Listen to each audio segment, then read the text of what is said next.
السلام علیکم خواتین حضرات، مائی گڈ لک، آپ کے ساتھ ملاقات ہو رہی ہے۔ بیچ میں تھوڑا سا توقف آیا اور 1-2 ہفتے کی دوری ہو گئی، سردی بہت تھی تو میں نے کہا کہ میں بھی تھوڑا سا ریسٹ کروں اور آپ بھی تھوڑا سا ریسٹ کریں، مگر پھر یہ ہے کہ رہا نہیں گیا تو آج آپ سے ملاقات دوبارہ سے ہو رہی ہے۔ پروگرام واک یو ٹاک اور ولنگ ویز کے فورم سے ہم آپ کی خدمت میں حاضر ہوتے ہیں، ولنگ ویز کے فیس بک پیج پہ۔ آج کے پروگرام میں ہم آپ کی ملاقات کرانا چاہ رہے ہیں اور جس شخصیت سے آپ کی ملاقات کرا رہے ہیں ان کی شخصیت کے بہت سارے پہلو ہیں، تو جیسے جیسے بات ہوگی ہم ان کی پرسنالٹی کے مختلف پہلوؤں کو ٹٹولیں گے، جانیں گے اور اس پر بات کریں گے۔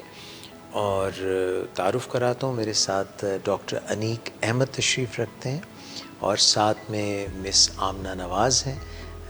مس آمنہ نواز جو ہیں وہ کیونکہ کلینکل سائیکالوجسٹ ہیں تو مس آمنہ نواز نے مجھے کہا کہ ہمارے شہر میں ایک ایسی شخصیت موجود ہے جن کا انٹرویو ہونا اور جن سے بات چیت ہونا، جن کے متعلق جانکاری لوگوں تک پہنچانا بہت ضروری ہے۔ تو مس آمنہ نواز کے توسط سے ہم نے ڈاکٹر انیک احمد کو پچھلے سال بلایا تھا، مگر اپنی گوناگوں مصروفیات کی وجہ سے پچھلے سال ڈاکٹر انیک احمد نہ آ سکے۔ اس بار بھی پلو چھڑا کے جانا چاہ رہے تھے، مگر ہم نے کہا کہ وہ یاد ہے آپ کو پچھلے سال آپ نہیں آئے تھے، تو پھر ظاہر ہے کہیں دل میں ان کے یہ خیال آیا کہ تھوڑا ہم نے گلٹ انڈیوس کرنے کی کوشش کی، بالکل، جس کی وجہ سے ڈاکٹر صاحب was very kind to us, اور اپنے بہت ہی بزی اسکیجول کے باوجود ہی is here with us. I am so grateful to you. Pleasure. اچھا، خواتین و حضرات، ڈاکٹر انیک احمد بنیادی طور پہ ایک سائیکالوجسٹ ہیں۔ ڈاکٹر صاحب نے اپنی masters in psychology great institution یعنی کہ گورنمنٹ کالج لاہور سے آپ نے اپنا ماسٹرز کیا اور اس کے بعد آپ اپنی پی ایچ ڈی کے لیے امریکہ تشریف لے گئے اور وہیں پہ پھر سکونت اختیار کر لی، اور آج کل ڈاکٹر انیک احمد وہاں پر ایک یونیورسٹی میں پڑھا بھی رہے ہیں، درس و تدریس سے بھی تعلق ہے۔ اس کے علاوہ کیا کیا کر رہے ہیں اور ڈاکٹر انیک احمد کے اور کیا کیا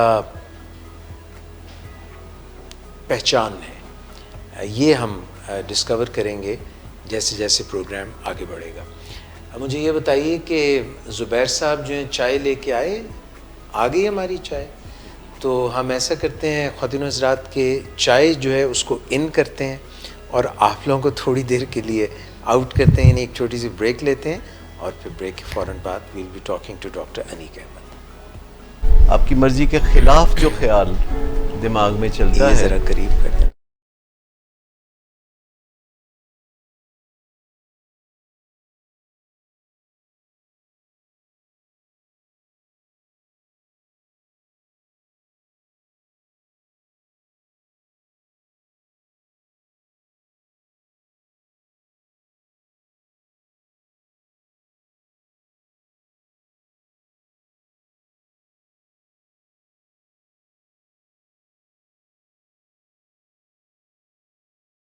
اس لیے کوششیں کرنا لازم ہے۔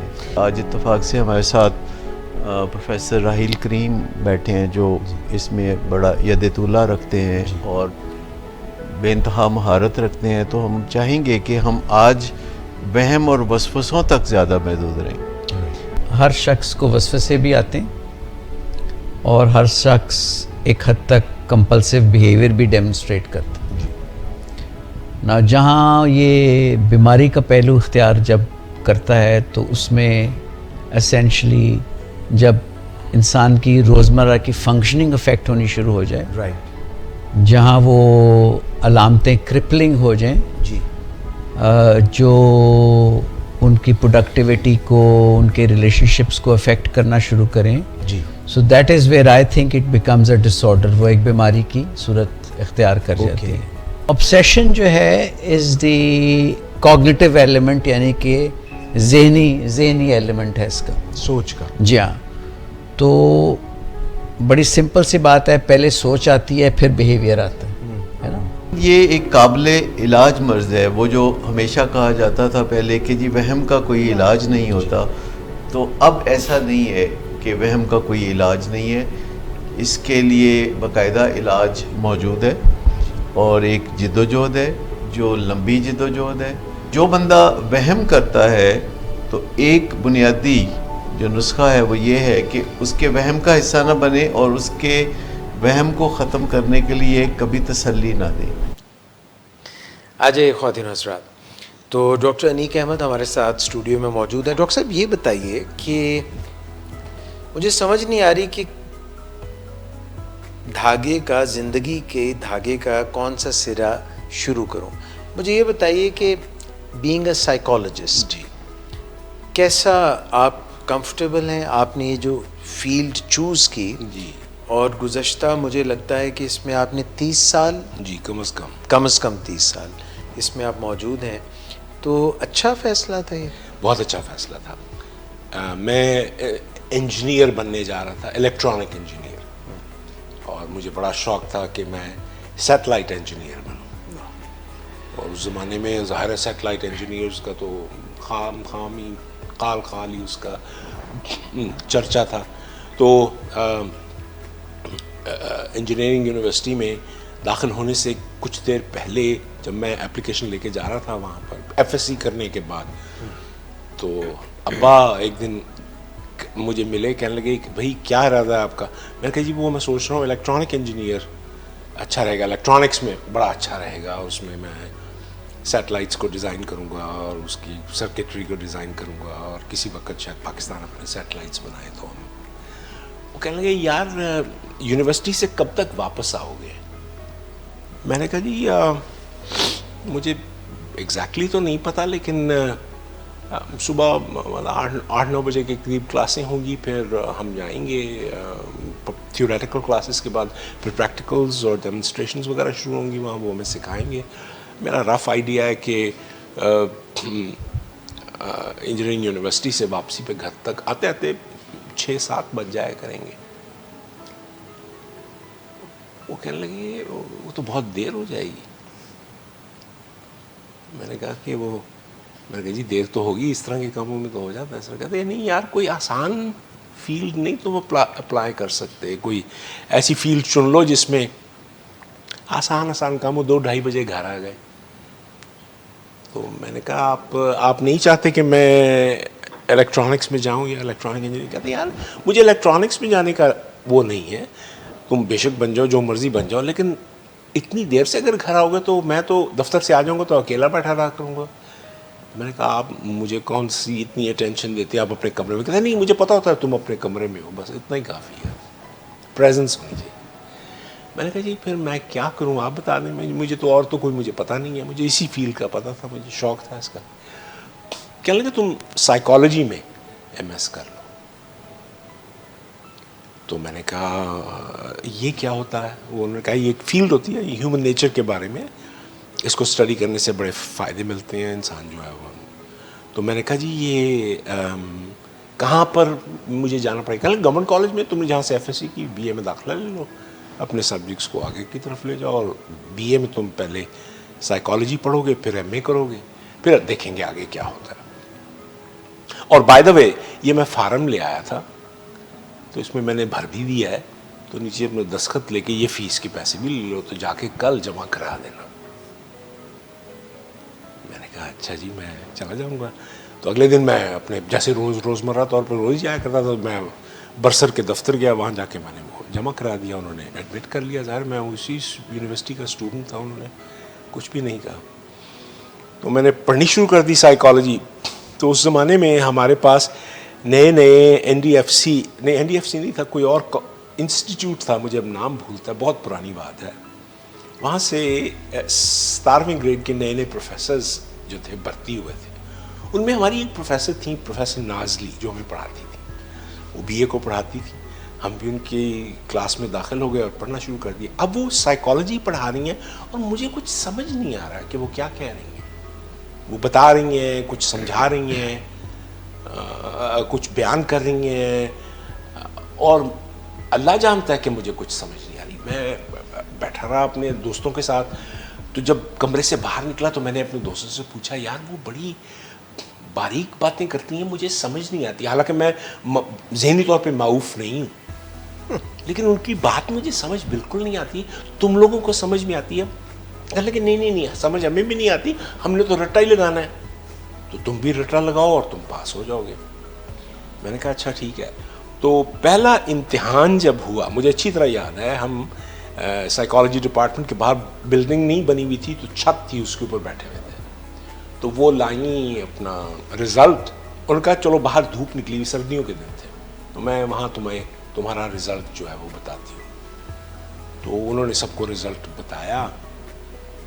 تو میں اس امتحان میں فیل ہو گیا. میرے 12 نمبر تھے 25 میں سے. تو میں گھر دکھی ہو کے اپنے والد کے پاس گیا. میں نے کہا جی یہ نفسیات کا رزلٹ ہے آپ کے سامنے. میں اس وقت اگر انجینئرنگ یونیورسٹی میں ہوتا تو بڑا زبردست کام ہوتا، میں اس وقت بڑی لیبز کر رہا تھا. تو یہ امتحان میں فیل ہو گیا ہوں. اب یہ میرا ایک ان کے اوپر وزن ڈالنے کا طریقہ تھا کہ آپ نے جو مجھے بات کی وہ تو بات بنی نہیں. وہ کہنے لگا ہاں یہ ہو جاتا ہے، انسان فیل ہو جاتا ہے، کوئی ایسی بڑی بات نہیں ہے، تم گھبراتے کیوں اس بات میں. تو میں نے کہا نہیں جی اچھا نہیں لگتا کہ میں فیل ہو گیا ہوں اور مجھے کچھ وہاں اس کلاس میں سمجھ آتا ہی نہیں ہے، میں کیا کروں. باقی کلاسیں ٹھیک ہے، حتیٰ کہ میں فارسی بھی سمجھ لیتا ہوں، میری آپشنل فارسی تھی، لیکن نفسیات بالکل سمجھ نہیں آتی. تو میں مڑا کمرے سے کہ انہوں نے تو کوئی خاص توجہ دینی نہیں میری طرف. میں نے کہا اچھا جی ٹھیک ہے، جیسے آپ کہتے ہیں میں کر لیتا ہوں. تو میں ابھی کمرے سے باہر نکل رہا تھا تو آواز پیچھے سے دی، کہنے لگے بات سنو، دل سے امتحان دیا تھا. میں نے کہا جی دل سے میں نے کیا امتحان دینا تھا جو چیز سمجھ ہی نہیں آ رہی. کہتے ایک دفعہ دل سے پڑھ لو اور پھر دل سے امتحان دینا، جاؤ اگلا جب امتحان آئے تو کر لینا. میرے ساتھ میرا جو دوست تھا کلاس میں وہ فرسٹ آیا، وہ چاہیاں مارتا پھر کہنے لگا میں تو پھٹے پٹ چکتے ہیں سارے. میں کہا واہ جی واہ، یہ تو اس نے دکھایا بھی اپنا پیپر کہ دیکھو میرے نمبر جو ہیں کتنے، بندے 24 تھے اس کے نمبر کے کتنے تھے. میں نے کہا یار ایک ہی نمبر تمہارا کم ہے. تو اس نے کہا کہ تمہارے کتنے. میں نے کہا میں تو فیل ہو گیا، یہ میرا امتحان ہے دیکھ لو اس کو. میں نے کہا تم کیسے فیل ہو گئے. میں نے کہا یار مجھے سمجھ نہیں آتی میں کیا کروں. خیر وقت گزرتا گیا، کوئی مہینہ 2 مہینے کے بعد پھر ایک ہمارا امتحان ہوا. اس امتحان کے لیے میں نے بہت کوشش کی. میں نے یعنی یوں سمجھنا چاہیے کہ میں نے دن رات ایک کر دیا کہ پہلے تو میں سمجھوں تو صحیح کہ یہ چیز کیا ہے. کرتے کرتے کرتے کرتے کافی سارا یعنی اثاثہ اکٹھا کیا، ایکیڈیمک اثاثہ اکٹھا کیا اور اس کو سمجھنے کی کوشش کی، اور پھر میں نے وہ امتحان پاس کیا. تو غالباً مارچ کا مہینہ تھا یا کچھ، ابھی سردی گئی نہیں تھی ٹوٹلی. تو پھر وہ انہوں نے کہا کہ باہر آ جاؤ، میں سب کو ایگزام کا رزلٹ دکھاتی ہوں. تو انہوں نے کہا بھئی یہ انیک جو ہے اس نے ٹاپ کیا ہے کلاس میں اور اس کے پورے نمبر ہیں ٹیسٹ میں. میں نے کہا بھئی یہ اچھا مجھے سمجھنا ہے. میں نے کہا جی میں نے تو کوئی ایسا ہے اس میں. کہنے لگے نہیں بہت اچھا تم نے امتحان دیا، تم نے بڑی سمجھ کے ساتھ امتحان دیا. یہ بس وہ دن ہے اور آج کا دن ہے. مجھے یہی رہتا تھا کہ اپنے دل میں اندر کہ یہ میں اس کو کسی نہ کسی طرح سے سمجھنے کی کوشش کروں. اسی دوران امریکہ سے ایک پاکستانی پروفیسر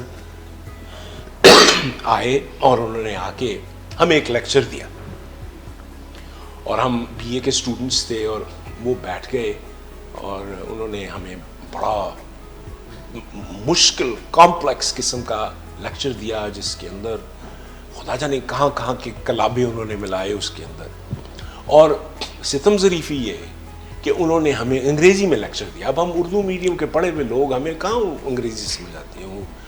تو ہم ان کی طرف دیکھتے رہے اور جناب آخر میں تالیاں والیاں ماری اور ہم نے کہا، انہوں نے پوچھا کوئی سوال ہے.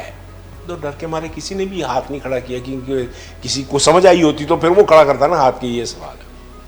تو اس دن میں نے کہا کہ کیا ایسا نہیں ہو سکتا کہ کوئی پڑھانے آئے یا لیکچر دینے آئے اور بچے ہمارے اردو میڈیم ہوں اور ان کو وہ بات سمجھ نہ آتی ہو, تو کوئی ایسا میڈیم ہو سکتا ہے کہ جس میں پروفیسر کھڑا ہو کے ایک بات سمجھائے جو بہت کمپلیکس ہو, لیکن اس کو آسان اور سہل انداز میں سکھائے, تاکہ یہاں کے بچے بھی جو ہیں وہ اسی قابل ہو سکیں جو کہ باہر کے بچے ہیں. ان میں ان کو ظاہر ہے کوئی ان کے سر پہ سینگ نہیں لگے ہوئے, ان کے پاس کوئی خاص ایسی چیز. تو اس خیال کے پیش نظر پھر میں نے بی اے کیا, بی اے کرنے کے بعد ایم اے کیا, ایم اے کرنے کے بعد میں نے ایف سی کالج میں پڑھانا شروع کیا. میں پڑھاتا رہا تقریباً 8 سال کے قریب.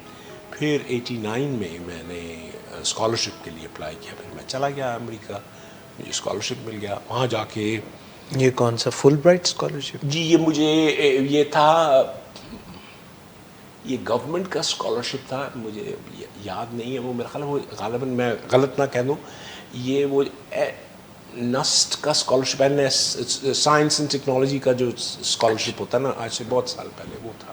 تو اس پہ میں چلا گیا وہاں پہ, تو پڑھتا رہا. تو ایک نئی دنیا کا انکشاف ہوا وہاں جا کے, یعنی وہ ان چیزوں کا انکشاف ہوا جو کہ ہم نے کتابوں میں پڑھی تو ہوئی تھی, لیکن ان کی کوئی سینس نہیں تھی, ان کی کوئی ان کا یوز نہیں تھا, کوئی ان کے ساتھ افیلیشن نہیں تھی, کوئی ان کے ساتھ وابستگی نہیں تھی. تو وہ پھر ہمیں پروفیسروں نے پڑھانا, حالانکہ آپ کو یہاں پڑھاتے ہوئے 8 سال ہو چکے. ہاں مجھے پڑھاتے ہوئے یہاں 8 سال ہو چکے تھے. تو اور پھر فیلڈ جو تھی جو مجھے پسند تھی وہ نیورو سائنس تھی. مجھے اچھا لگتا تھا برین کو اسٹڈی کرنا. میرا یہ خیال تھا کہ کوئی ایک دن آئے گا کہ ہم یہ کہہ سکیں گے کہ دماغ کے اس حصے میں کانشسنس ہے.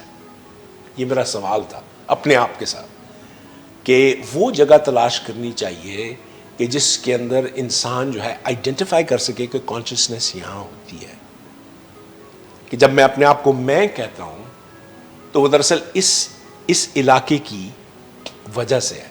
اگر یہاں لیژن کر دیا جائے تو وہ جو میرا سینس آف کانشسنس ہے وہ غائب ہو جائے گا. یعنی بیسکلی ایبلیشن سے یا کسی بھی طریقے سے لیژن پروڈیوس کرنے سے sense of interpretation about what is around me وہ غائب ہو جائے گا. تو یہ ایک بڑا سوال تھا کہ کہاں پہ موجود ہے جو میں کہتا ہوں میں ہوں, وہ میں کہاں ہے. تو یہ سوال بن گیا. تو میں پھر پیٹر اسپیر کی لیب میں, ویژول نیورو سائنس کی لیب میں نے تقریباً 8 سال کام کیا وہاں پہ. اور میرا جو تھیسس تھا وہ, آپ تو چونکہ ڈاکٹر ہیں سمجھ اس کے ساتھ آپ کا تعلق ہے, میرا تھیسس جو تھا وہ لیٹرل جینیکولر نیوکلس تھیلمس میں ایک اسٹرکچر ہے جس کے اوپر تھا, اور ویژول پیتھ ویز کو میں اسٹڈی کر رہا تھا, اس کی ڈیولپمنٹ پہ اور اس کی گروتھ پہ اور دیگر چیزوں کے بعد. تو وہ بڑا فیسنیٹنگ کام تھا کہ یہ زبردست ہے, یہ نئی چیزیں جو ہیں وہ پتہ چلنی شروع ہوئی. خیر اس کے بعد پھر میں NIH چلا گیا, نیشنل انسٹیٹیوٹس آف ہیلتھ. وہاں میں نے 3 سال کی انٹرنشپ کی. وہ جو 3 سال کی انٹرنشپ تھی وہ نیوٹریشنل نیورو سائنس پہ ہو گئی. مجھے ایکسپرٹیز تھی برین انیٹمی کے اوپر, اور خاص طور پہ لیٹرل جینیکولر نیوکلس پہ پہلے کام کیا تھا. جب میں نیوٹریشنل نیورو سائنس کرنے گیا تو پھر میری توجہ جو تھی وہ ہپوکیمپس پہ ہو گئی. تو میموری کے فنکشنز اور میموری کے افیکٹس. تو national institutes on alcohol abuse and alcoholism, یہ انسٹیٹیوٹ NIAAA, اس میں نوکری کرتا تھا وہاں پہ. تو جب میں وہاں نوکری کرتا تھا تو وہ لوگ انٹرسٹڈ تھے اومیگا 3 فیٹی ایسڈس میں. تو ایک ہائپوتھیسس تھا کہ اگر کسی طرح سے بھی اومیگا 3 فیٹی ایسڈس کو سپلیمنٹ کیا جائے. پہلے تجربے ایسے ہوئے تھے کہ وہ عورتیں جو اپنا دودھ پلاتی ہیں بچوں کو, اس کے اندر اومیگا 3 فیٹی ایسڈس کی مقدار مناسب ہے, آپٹیمل ہے. تو ایسے بچوں کی گروتھ مناسب ہوتی ہے, ایسے بچوں کی انٹیلیجنس آپٹیمل لیول کی ہوتی ہے, وغیرہ وغیرہ وغیرہ. لیکن اگر آپ اس کو کم کر دیں, ماں جو ہے وہ یہ فیصلہ کرے کہ میں ڈبے کا دودھ پلاؤں گی, اور اوائل میں شروع میں اومیگا 3 فیٹی ایسڈس ڈبوں میں نہیں ہوتی تھی. تو اس کے نتیجے میں جو لانگیٹیوڈنل اسٹڈیز تھیں 9 سال کی یا 13 سال کی یا 25 سال کی, انہیں یہ دکھایا کہ IQ پوائنٹس میں کمی آنی شروع ہو گئی بچوں میں. اور یہ کوئی ایک دن کی بات نہیں, انہوں نے اسٹڈی کانسٹنٹلی کرتے چلے گئے. آل دا وے ڈاؤن ٹو میرا خیال ہے ینگ ایڈلٹہڈ 25 سال تک کی. تو آئی کیو اسکورس کے اندر آہستہ آہستہ آہستہ آہستہ جو تھی وہ کمی آنی شروع ہوئی. یہ پہلی انڈیکیشن تھی کہ غالباً اومیگا 3 فیٹی ایسڈس جو ہیں وہ سازگار ثابت ہو سکتے ہیں کسی بھی انسان کی ذہنی نشو و نما کے لیے. پہلی چیز. جی. نمبر 2, اومیگا 3 فیٹی ایسڈس کا ڈپریشن کے ساتھ بڑا گہرا تعلق نکلا. مثلاً عورتیں جو تھیں جس وقت جب میں وہاں کام کرتا تھا تو وہ عورتیں جو تھیں جب وہ اپنی صحت کا خیال رکھنے غذائیت میں اگر اومیگا 3 فیٹی ایسڈس کم ہو جاتے تھے تو پوسٹ پارٹم ڈپریشن لمبا ہو جاتا تھا. ان کے اپنے صحت پہ ان کی اپنی ڈیفیشنسی پیدا ہو گئی تو بجائے اس کے کہ پوسٹ پارٹم ڈپریشن 3 ماہ کا ہو وہ 9 ماہ کا, کبھی کبھی سال کا, کبھی کبھی 1.5 سال کا ہو جاتا تھا. تو یہ سمجھ نہیں آتا تھا. پھر انہوں نے کہا ایسے کرو کہ ان عورتوں کو بلاؤ اور ان کو نیوٹریشن دو اومیگا 3 فیٹی ایسڈز. تو دیکھنے میں آیا کہ فوراً ان کے جو ڈپریشن لیولز جو ہیں وہ ٹھیک ہونے شروع ہوئے. اومیگا 3 فیٹی ایسڈس کا بہترین نیوٹریشن میں کیا چیز ہو سکتی ہے؟ دیکھیے اس میں جو نیوٹریشن میں بے شمار سورسز ہیں. آپ تو کیپسولز میں ملتے ہیں. ظاہر ہے آپ نے ڈیکوسا ہیکسانوئک ایسڈ جو ہے DHA وہ آپ نے لینا ہے ایک سرٹن اماؤنٹ کا. ایکوسا پینٹانوئک ایسڈ ہے. یہ 3 EPA اور DHA جو ہیں 2 میجر کانسٹیٹیوئنٹس ہیں جو کہ اومیگا 3 فیٹی ایسڈس کو سپلیمنٹ کرتے ہیں. تو وہ انہوں نے جب دیا تو وہ عورتیں جو تھی ڈپریشن میں سے جلدی باہر آنی شروع ہو گئی. تو یہ دوسری تھی. اب لوگوں نے کہنا شروع کیا کہ نہیں اور چیزیں بھی دیکھنی چاہیے. مثلا لرننگ اینڈ میموری کیا اس کو بھی یہ افیکٹ کرتی ہے کہ نہیں. وہ ہم نے دیکھا تو یقیناً چونکہ میرا ایریا جو تھا انیٹمی کا تھا تو میرے جو تجربے تھے وہ چوہوں کے اوپر تھے. ظاہر ہے ہم اینیملس کو سیکریفائس کرتے ہیں تو جو سائز ہے سیلز کا وہ گرو کرنا بڑا ہونا شروع ہو گیا. خاص طور پہ ایک ایریا ہے ہپوکیمپس کا جس کو ہم CA1 ریجن کہتے ہیں جس کا تعلق گہرا تعلق جو ہے شارٹ ٹرم میموری کے ساتھ ہے. تو جب آپ ڈیفیشنٹ ریٹس کو لیتے ہیں تو ان کا سیل سائز جو ہے چھوٹا ہو جاتا ہے تو فنکشنالٹی پہ افیکٹ کرتا ہے. اور جب آپ ان کو نیوٹریشن بھرتے ہیں اس کے اندر DHA کی تو ان کا سائز بڑا ہو جاتا ہے. اور ان کو اگر آپ کوئی کام دیں جیسے مورس واٹر میز ہے یا ان کو اور کسی میز میں بھول بھلائیوں میں دوڑائیں ان کو تو وہ جلدی سے یاد کر لیتے ہیں اور پتہ لگا لیتے ہیں کہ رستہ جو ہے وہ کہاں سے ہے. تو یہ ایک میرا جو کولیگ تھا ایک جاپانی کولیگ تھا ٹورو موروگوچی تو وہ اس کے اوپر تجربے کیا کرتا ہوتا تھا. تو وہ آ کے کہتا تھا انیک آؤ come and C my rates. تو وہ ہمارے لیے بڑی امپریسو بات ہوتی تھی کہ جو ڈیفیشنٹ ریٹس ہیں وہ بھول بھلائیوں میں بھول جاتے ہیں اور ایک جگہ پھنس جاتے ہیں وہیں بیٹھے رہتے ہیں ان کو یاد بھی نہیں رہتا کہ وہ کہاں ہیں. اور جن کے پاس وہ آپٹیمل لیول کی DHA ہے تو یا EPA ہے تو وہ فوراً سے بیشتر اپنے گول باکس تک پہنچ جاتے ہیں اور ان کو کم ایررز جو ہیں وہ کرنی پڑتی ہیں. تو اس طرح سے یہ کچھ نیورو سائنس کا کام جو تھا وہ میں کرتا رہا کافی سال. 8 جمع 3 سال 11 سال تو ڈیفینیٹلی بینچ پہ ہی رہا. میرا کوئی وہ نہیں تھا کہ میں پڑھاؤں گا یا کروں گا. اور میرا یہی خیال تھا کہ شاید میں ساری زندگی ریسرچ کروں گا. مجھے بہت فیسنیٹ کرتی تھی ریسرچ جب میں کرتا تھا. لیکن پھر وہ یہ ہوا کہ میری بیوی بچے امریکہ میں تھے تو وہ کہتے تھے تم رات کو 11 بجے آتے ہو. ابا نے تو منع کیا تھا. ابا نے منع کیا تھا نا کہ اس طرح کا کام نہیں کرنا جس میں تم دیر سے آؤ. اب وہ میری بیوی کہنے لگ پڑی کہ تم دیر سے کیوں آتے ہو. میں نے کہا وہ تم نے کوئی باہر تو نہیں رکھی ہوئی تم نے. تو میں کہتا تھا کہ نہیں میں نے کوئی باہر نہیں رکھی. بستہ ہے میرے پاس اور میں مائکروسکوپ کے نیچے بیٹھ کے میں صرف سیلز گنتا ہوں اور کوئی میرا اس میں کوئی ہے نہیں. اور وہ اس کا ایک اندازہ لگانے کی کوشش کرتے ہیں ہم لوگ. تو وہ کہنے لگی کہ آپ جو ہے نا بہت دیر سے آتے ہیں کوئی آپ نا نوکری بدلیں آپ. میں نے کہا اچھا نوکری بدل لیتے ہیں. پھر میں نے اپلائی کرنا شروع کیا تھا. مطلب جو ہے ایک تو آپ نے بتا دیا کہ نوکری تو جو ہے اس میں ایسا کوئی نہیں ہے اور چھوکری کا کوئی چکر نہیں. چھوکری کا بھی کوئی چکر نہیں بالکل. نہ نوکری کا چکر تھا نہ اس کا وہ اور نہ چھوکری کا چکر تھا. تو خیر اس کی کہنے پہ پھر وہ میری وہ انٹرنشپ بھی ختم ہو رہی تھی تو میں نے وہ ایک اپلائی کیا یونیورسٹی کے لیے ہینڈرسن اسٹیٹ کے لیے. انہوں نے مجھے نوکری دے دی. وہاں چلا گیا. وہاں جا کے پڑھانے لگ پڑا انڈر گریجویٹ اسٹوڈنٹس کو. تو ظاہر پڑھا کے گیا تھا FC کالج میں. اب گھر کتنے بجے آتے ہیں آپ؟ اب جلدی آ جاتا ہوں. کوئی میرا خیال ہے 4-5 بجے کے قریب آ جاتا ہوں. اب زیادہ دور نہیں. اب میری بیوی دراصل دیر سے آتی ہے. اس کا کام ختم ہوتا ہے تقریباً 7 ساڑھے 7 بجے کے قریب. دیکھا. لیکن میں اس کو نہیں کہہ سکتا کہ تم جو ہے اپنی نوکری جو ہے وہ چھوڑ. ہاں یہ دیکھیے زندگی کی یہ وہ کیا کہنا چاہیے تکلیفوں میں سے ایک تکلیف ہے. نہیں, یہ جو آپ نے جو بیجا تھا ہاں وہ کاٹ رہا ہے. بس اب جو بھی کہہ لیں, اب صبر کے ساتھ گزارا ہی کرنا پڑے گا, اس کے ساتھ اور تو کوئی طریقہ نہیں. دیکھیے پہلے آپ دیر سے آتے تھے. ہاں اب وہ دیر سے آتی ہیں, اب وہ دیر سے آتی ہیں. بالکل ایسا ہی ہے, بالکل ایسا ہی ہے. تو ڈاکٹر انیک یہ ہمیں پتہ چلا کہ کیسے آپ نے اوائل عمری میں والد صاحب کی بات مانی اور پھر یہاں پہ جی سی میں آپ نے پڑھا اور وہاں سے آپ جو ہے اپنا ماسٹرز کرنے کے بعد ایف سی کالج میں پڑھاتے رہے اور پھر اس کے بعد امریکہ چلے گئے اور ریسرچ ورک کرتے رہے اور نیوٹریشن کا جو آپ نے گہرا تعلق بتایا برین کے سٹرکچر سے اور برین کی ورکنگ سے, اور اب آپ ہینڈرسن اسٹیٹ یونیورسٹی میں ہیں اور وہاں پہ آپ پڑھا رہے ہیں. ہیں. اچھا ڈاکٹر صاحب, میں اور بھی باتیں آپ سے پوچھوں گا. آپ نے اپنے والد صاحب کا ذکر کیا.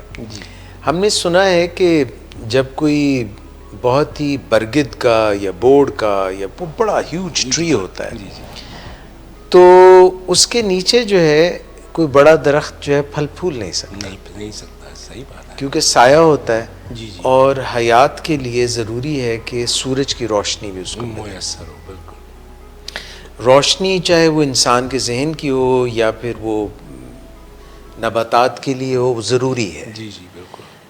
تو آپ کے والد اور والدہ جی پاکستان کے 2 بڑے نام ہیں. جی یعنی کہ اگر ہم بات کریں لکھاریوں کی دنیا کی جی تب بھی ان کا نام جو ہے سر فہرست لوگوں میں آتا ہے. اور اگر ہم ذکر کریں مفکر جو ہیں جو کہ فلسفہ اور مفکر اور دانشوری اور دانشمندی, تو اشفاق احمد اور بانو قدسیہ جی یہ آپ کے والد ہیں. جی بالکل. تو جب آپ نے شعور کو جو آپ ڈھونڈتے وہ امریکہ میں بھی ڈھونڈ رہے تھے کہ شعور کی سیٹ کہاں ہے, ہاں سیٹ وہ بھی میں پوچھوں گا کہ شعور کی سیٹ ملی یا نہیں ملی. تو جب آپ نے شعور سنبھالا تو آپ کو اندازہ ہوا کہ والدین جو ہیں وہ بہت پڑھے لکھے اور بڑے مشہور لوگ ہیں. تو یہ جو ایک تعلق تھا یہ ایک امی ابو اور بچے والا تعلق تھا یا یہ بہت بڑے لوگوں کے ساتھ ایک تعلق تھا, یہ کس قسم کا تعلق؟ جی میرا تو ان کے ساتھ ماں باپ والا تعلق تھا, بلکہ کبھی نظر ہی نہیں آیا کہ وہ بڑے لوگ ہیں. اچھا. تو ہم گھر میں روز اماں ابا آ گئے. یہ ضرور تھا کہ بہت سارے لوگ آتے تھے, وہ چاہتے تھے, ان کے ساتھ بیٹھنا چاہتے تھے, بڑی گپیں لگتی تھیں, بڑی ہماری انفارمل ایجوکیشن ہوتی تھی, بڑے قصے کہانیاں سننے کو ملتے تھے, عجیب و غریب لوگوں سے ملنے کا اتفاق ہوتا تھا جو اپنے مکتبہ فکر میں بہت دسترس رکھتے ہوں. بس کوئی فقیر آ جاتے تھے اور کبھی لکھاری آ جاتے تھے, کبھی گلوکار آ جاتے تھے. تو ایک وہ کہکشاں تھی جس کے اندر لوگوں کی آمد و رفت جو تھی وہ جاری رہتی. تو بڑا اچھا لگتا تھا, بڑا مزہ آتا تھا. لیکن کبھی ڈائریکٹلی تھی سرائے وہ, جی تھی سرائے, مگر داستانیں بہت تھیں, بہت ساری داستانیں. جبھی اس کا نام داستان سرائے. داستان سرائے تھا. جی بالکل ایسا ہی تھا. تو داستان سرائے جو ہے وہ اس میں بے شمار لوگ آ کے اپنی اپنی داستانیں کہتے تھے اور ہم سنتے تھے. اور ابو بہت بڑے داستان گو تھے, تو وہ بھی اپنی جب کہانی پیش کیا کرتے تھے تو پھر وہ سارے جو آگے سے لوگ ہوتے تھے وہ ان کو سننے کے لیے بےتاب ہوتے تھے. تو بڑا زبردست ان کے ساتھ رہا. جہاں تک رہا برگد کا درخت اور اس کے نیچے چھوٹی چھوٹی نرسریز جو کہ اوپر تک نہ جا سکیں, تو یہ ڈیسٹنی کا حصہ ہے. کوئی ضروری نہیں کہ برگد کے درخت کے نیچے لگی ہوئی پنیری جو ہے وہ گرو کرے یا نہ کرے. بے شمار ایسے لوگ گزرے ہیں جن کے والدین بھی زبردست تھے اور وہ خود بھی زبردست تھے. اور ایسا بھی ہوتا ہے کہ بے شمار لوگ جو ہوتے ہیں وہ بہت قداور ہوتے ہیں اور ان کے بچے اس طرح سے قداور نہیں ہوتے. میں اس کو اس طرح سے دیکھتا ہوں کہ یہ ایک تحفہ ہے جو آپ کو ملتا ہے. گریٹنس جو ہے, ایکسلنس جو ہے, وہ ایک تحفہ ہے. جیسے کوئی آپ کو آ کے ایک بڑی خوبصورت سی گاڑی تحفے میں دے جائے, تو آپ کے پاس ہے, میرے پاس نہیں ہے, بس ختم ہو گئی بات اتنی سی. میرے پاس سائیکل ہے, آپ کے پاس وہ گاڑی ہے, تحفے میں مل گئی. اگر آپ سے کوئی پوچھے کہ یہ کہاں سے ملی, آپ تو یہی کہیں گے نا کہ مجھے تو تحفے میں ملی ہے. جیسے انسان کو شکل ملتی ہے تحفے میں، جیسے انسان کو اس کا قد ملتا ہے تحفے میں، جیسے انسان کو اس کے کان، ناک، منہ، حتیٰ کہ سب کچھ جو اس کو ہے وہ تحفے میں ہی ملتا ہے. حتیٰ کہ آپ کا نام جو ہوتا ہے وہ بھی آپ نے خود منتخب نہیں کیا ہوتا، وہ بھی تحفے میں دیتا ہے کوئی آپ کو. تو یہ تحفہ ہے. اگر اس کے اوپر میں ضد کروں کھڑے ہو کے کہ مجھے کیوں نہیں ملا، میرے ماں باپ کو کیوں ملا، تو یہ زیادتی والی بات ہوگی. یہ تو اللہ کی ڈیسٹنی سے لڑائی کرنے والی بات ہوگی. آپ نے کوئی کتاب لکھی؟ جی میں نے کتاب تو ایسا نہیں لکھی، لیکن ایک کتاب بڑے سال پہلے 1984 میں نے ایک ڈرامہ لکھا تھا. اس کا نام آب و دانہ تھا. وہ قسط وار ڈرامہ تھا جو میں نے اپنی اماں کی مدد کے ساتھ لکھا تھا. تو ٹی وی پہ وہ چلا ڈرامہ. تو جب وہ چل گیا ڈرامہ تو پھر اس کو انہوں نے منجمد کر کے کتاب بنا دیا. تو وہ ایک ڈرامہ ہے، جو ڈرامے کی کتاب ہے. ایسا کوئی اس میں وہ نہیں ہے. جو ہم نے وہ لکھنے کی ایفرٹ کی تھی وہی ٹرانسکرائب ہو کے تو ایک کتاب کی صورت اس کی بن گئی. سامنے آپ بھی تو کچھ بات کریں. میں سر سے میرا ایک کویسچن ہے. جیسے سر کیونکہ میں ان کی اسٹوڈنٹ رہی ہوں اور سر بہت ہی اچھے طریقے سے سمجھاتے ہیں اور مشکل کانسیپٹس کو بہت ہی آسانی سے سمجھاتے ہیں. سو ٹیچر ہونے کی حیثیت سے میں ان سے پوچھنا چاہوں گی کہ کوئی اگر یہ بتا دے کہ ایسی ٹیکنیکس کے اچھے استاد بننے کے لیے کہ مشکل باتوں کو سمپل وے میں کیسے سمجھا سکتے ہیں ہم. دیکھو جی، اچھا استاد وہ ہوتا ہے جس کے اوپر تجربہ، پنجابی میں لفظ ہے واپرے، ایکسپیرینس میں سے آپ گزرے. اگر وہ تجربہ آپ کے اوپر اترتا ہے تو اس تجربے کو آپ بتا سکتے ہیں. اگر وہ تجربہ آپ پہ نہ اترے تو آپ کسی کو زبانی رٹا لگائی ہوئی چیز بیان تو کر سکتے ہیں لیکن اس کی باریکیوں تک نہیں پہنچ سکتے کیونکہ وہ آپ کے اوپر سے گزری نہیں. کنونسڈ ہونا ضروری ہے ٹیچرز، ایکسپیرینس ہونا ضروری ہے. مثلا میں ایک مثال دیتا ہوں آپ کو. ایک زمانے میں پرانے حکماء جو تھے ان کو طب جو ہے وہ سکھائی جاتی تھی. میں ابن سینا کے زمانے کی بات کر رہا ہوں. تو ابن سینا کے اسٹوڈنٹس جو تھے ان کے ساتھ وہ سیکھا کرتے تھے. سیکھنے کے دوران کچھ اسٹوڈنٹس جو تھے کچھ بیماریوں سے، جیسے یرکان کی تکلیف ہے کسی کو، تو جو اسٹوڈنٹس ابن سینا کے سیکھ رہے ہوتے تھے ہاسپٹل میں اصفہان میں، ان کو بھی یرکان ہونا شروع ہو جاتا تھا. ٹھیک ہے. اب وہ تڑپتے کہ جی ہم تو اٹینڈ کر رہے ہیں پیشنٹس کو اور ہمارے پہ یہ کنڈیشن پیدا ہوگی. تو ابن سینا یا ویسے ہی بڑے طبیب جو تھے وہ یہ کہا کرتے تھے، بچوں اس تجربے سے گزرو تاکہ تمہیں پتہ ہو کہ جانڈس یا جو تکلیف اس سے پیدا ہوتی ہے وہ کیا ہے. جب آپ اس میں سے گزر جاتے ہیں تو پھر آپ اس مریض کا درد جانتے ہیں اور آپ وہ تمام احتیاط میں سے اس مریض کو لے کے جاتے ہیں جس سے کہ اس مرض کو افزائش مل سکتی ہے. جو اچھا استاد ہے وہ اسٹوڈنٹ کی شکل دیکھ کے بتا دیتا ہے کہ اس کو بات سمجھ نہیں ہے. ٹھیک ہے. تو پھر آپ اپنا پینترا بدلتے ہیں. پینترا بدلنے کے بعد آپ اس کو ایسے انداز سے بات بیان کرتے ہیں جس سے اس کو سمجھ، اگر نہیں سمجھ آئی تو پھر ایک اور بار کرتے ہیں، پھر ایک اور بار کرتے ہیں، پھر ایک اور بار کرتے ہیں، اس وقت تک جب تک کہ وہ بات اس کے سامنے صاف نہ ہو جائے. اور یقیناً اس کے بہت ساری میتھڈالوجیز ہیں. مثلاً کوئی چیز مشکل ہے تو اس کو ہم کہتے ہیں کہ تم اس کا پریکٹیکل کر کے دیکھو. ٹھیک ہے نا. اس کو کہتے ہیں کہ اگر تمہیں کسی ڈیفینیشن میں یا کسی کانسیپٹ میں تمہیں تکلیف ہو رہی ہے تو اس کی پریکٹیکل ڈیمونسٹریشن جو ہے وہ یہ ہے، اس میں سے گزرو، دیکھو غور سے کہ یہ کیسے ہے. پھر اس کے اوپر انالیسس کروائے جاتے ہیں. انالیسس کرانے کے بعد آپ کو یہ سمجھ آتی ہے کہ یہ کانسیپٹ جو ہے یہ مجھ پر سہل ہو گیا. پھر آپ اس کے ساتھ یعنی اس کو آسانی ہو جاتی ہے اسٹوڈنٹ کو سمجھنے کے لیے.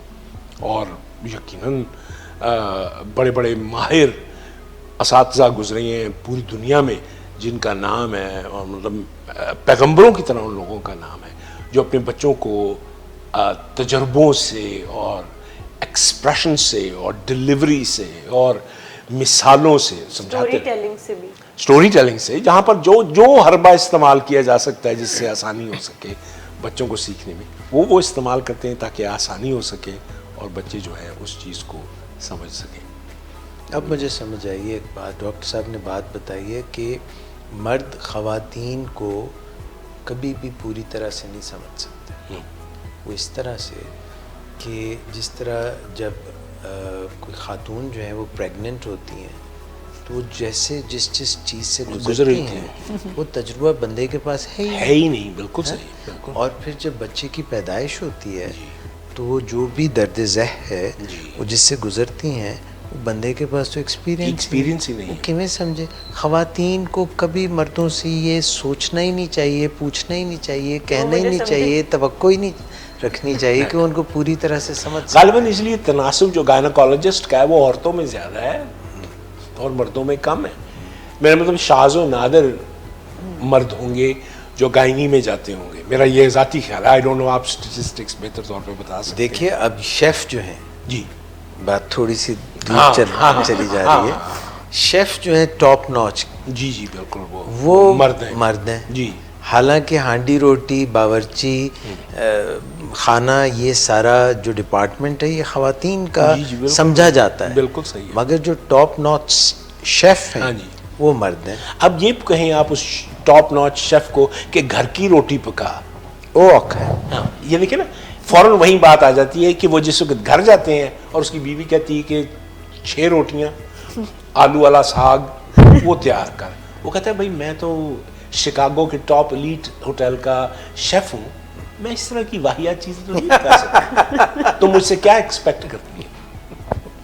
تو گائنیکالوجسٹ میں بھی جو ایسا ضروری نہیں ایسا ہو، مگر جو بڑے نام بڑے ہیں، جیسے میرے جو پروفیسر تھے راشد لطیف، مطلب وہ بڑے مشہور گائنیکالوجسٹ تھے مگر وہ مرد تھے.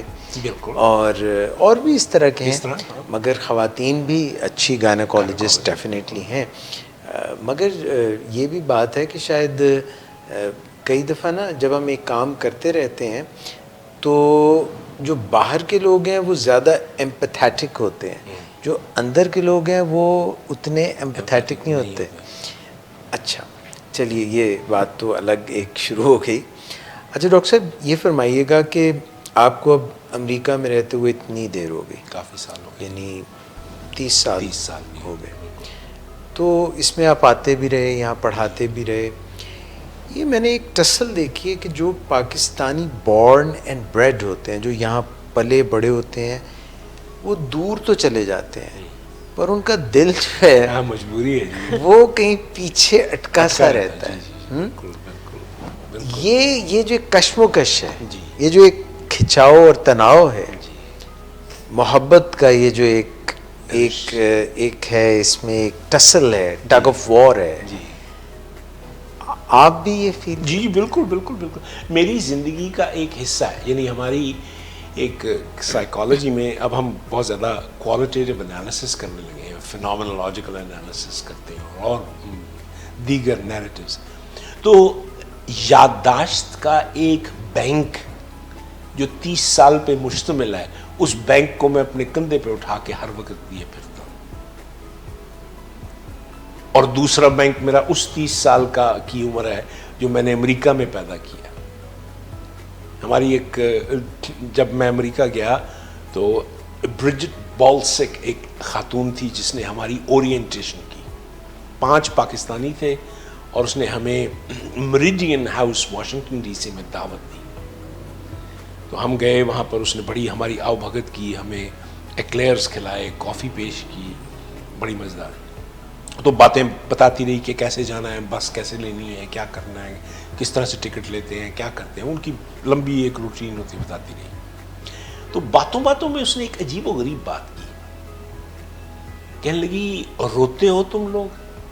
ہم نے کہا جی روز رات کو بیٹھ کے تکیے پہ زاروں قطار روتے ہیں ہم لوگ. کہتے روتے ہوئے آئے ہو، جب یہاں سے جاؤ گے تو روتے ہوئے جاؤ گے. یاد رکھنا یہ رہے گا تمہارے ساتھ ساری زندگی. یہ المیہ تمہاری زندگی کا کہ اگر تم یہاں سے چھوڑ کے جاؤ گے وہاں جا کے روتے رہو گے. کیونکہ 2 بڑے بینکس میموری کے وہ آپ نے اپنی پشت پہ اٹھائے ہوئے ہیں. تو اس کا غالباً جو مڈل ہے وہ یہ ہے کہ آپ ایک جگہ فیصلہ کر لیں رہنے کے لیے اور پھر آپ آتے جاتے رہے, 2 مہینے کے لیے آ گئے, 3 مہینے کے لیے آ گئے, بچوں کے ساتھ مزہ کیا, کھیلا ویلا, باتیں کی, راوی پہ چلے گئے. اب تو پتہ نہیں راوی کا کیا حال ہے, لیکن کسی ایسی اچھی جگہ پہ جہاں پانی وانی ہو, وہاں ایک بنسری لے گئے, ایک قالین لے گئے اور گاؤں تک یہ لے گئے, اور وہاں پر بیٹھ کے پراٹھے بنائے اور اچار کھایا ساتھ اور چائے پی, اس طرح کی, اور بچوں کو کہانیاں سنائی. پھر ایسا کیا میں نے ابھی تو نہیں کیا, لیکن آئندہ اس سال میں انشاءاللہ. برف تو پگھل رہی ہے جی, برف پگھل رہی ہے کہ نہیں پگھل رہی؟ نہیں, بالکل پگھل رہی ہے. جب میں اپنے ایف سی کالج میں پڑھاتا تھا تو میں اپنے بچوں کو پکنک پہ لے کے جایا کرتا تھا. بی اے کے بچے ہوتے تھے تو ہم ایک دن رکھتے ہوتے تھے, کوئی 6 مہینے بعد یا سال بعد, تو ساری کلاس جو میری ہوتی تھی اس کو ہم اکٹھا کر کے, تو ہم ایک, اس زمانے میں تو دریائے راوی بڑا اچھا بہتا ہوتا تھا, تو ہم چلے جاتے تھے, وہاں پر کشتی کا انتظام تھا. اصل میں وہ بہت پہلے کی بات ہے, اور یہ تو میں تو اس وقت بھی وہ بڈھا تھا. ہاں, بڈھا راوی, بڈھا راوی تھا. اب وہ بڈھا بھی سوکھا راوی, اب تو سوکھا راوی ہو گیا. وہ یہ تو ہے, لیکن میں یہ صرف بتانے کی کوشش کر رہا ہوں کہ وہ اس زمانے میں بچے جو تھے وہ ہم عجیب و غریب قسم کی چیزیں بنا کے اور کھانے ساتھ لے جا کے اور بیٹھ کے مزے سے کھاتے تھے. یہ کام آپ وہاں پہ کرتے ہیں؟ جی, وہاں پہ بھی کرتا ہوں, آرکینسا میں بھی کرتا ہوں.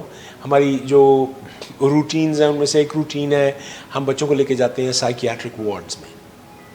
تو ان کو ہم تقریباً ایک پورا دن, یہ بی اے کے بچوں کی میں بات کر رہا ہوں جن کو یہ موقع ملتا ہے, تو ان کو ہم ایک پورا دن کسی نہ کسی فیسلٹی میں ٹھہرنے کے لیے کہتے ہیں, اور ہم خود بھی وہاں ٹھہرتے ہیں.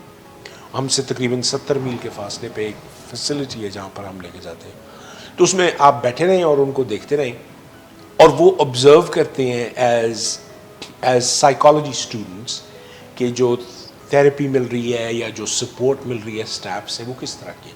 تو پھر ہم ان کو کہتے ہیں کہ 2 صفحے کی ایک سمری تیار کرو